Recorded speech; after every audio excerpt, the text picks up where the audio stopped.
And suddenly I realized I couldn't breathe, and it was as though the cab of the truck was filling with water. As I'm about to draw my last breath,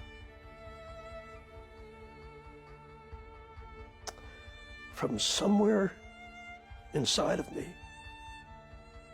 that I didn't even know existed, I cried out, "God, forgive me, forgive me."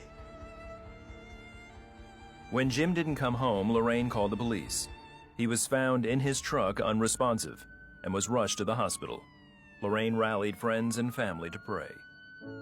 The head doctor came out and he said, "Your husband is severely brain damaged. There's no brain activity there."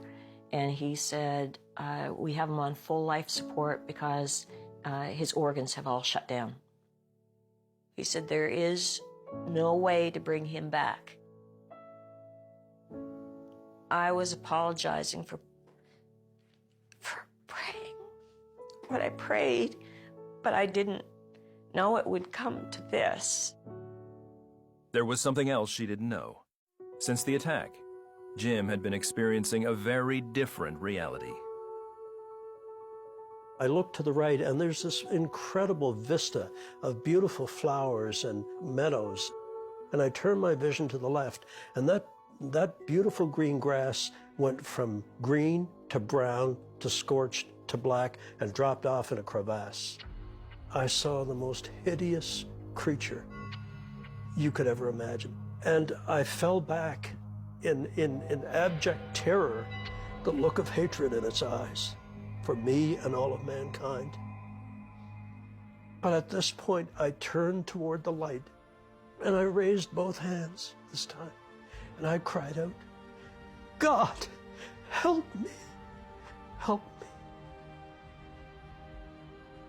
Then, Jim says 3 angels came and took him through heaven. And I realized I was looking at none other than Jesus Christ, the Son of God. And he looked at me with those violet eyes, and all I heard was,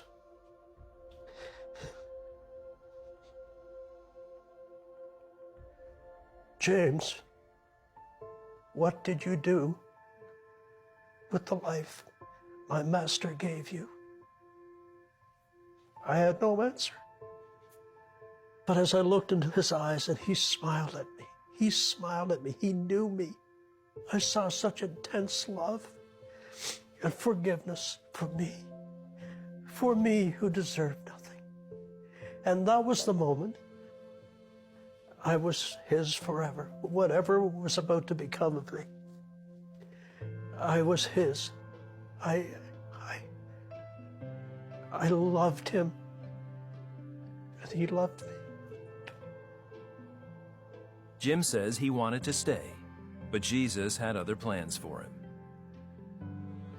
Go back and tell your brothers and sisters of the wonders we have shown you. Suddenly, I'm in a cold hospital room on a gurney, screaming at the top of my lungs, scared the daylights out of some of the nurses. And a nurse came out and said, "Mrs. Woodford, can you come here with me?" And I thought, he's gone. I'm just overwhelmed that I'm seeing Lorraine again. I said, "Look, Lorraine, I saw Jesus, and Jesus has horses." The more I could talk to him and know that he was sane, I knew God had restored him. Lorraine realized God had also answered her prayer to break Jim to remake him. He was focused on Jesus, and he became much gentler. And while Jim still has the markers of Guillain-Barré syndrome, he has been completely pain-free. Today, Jim is intent on telling everyone he can about salvation in Jesus Christ.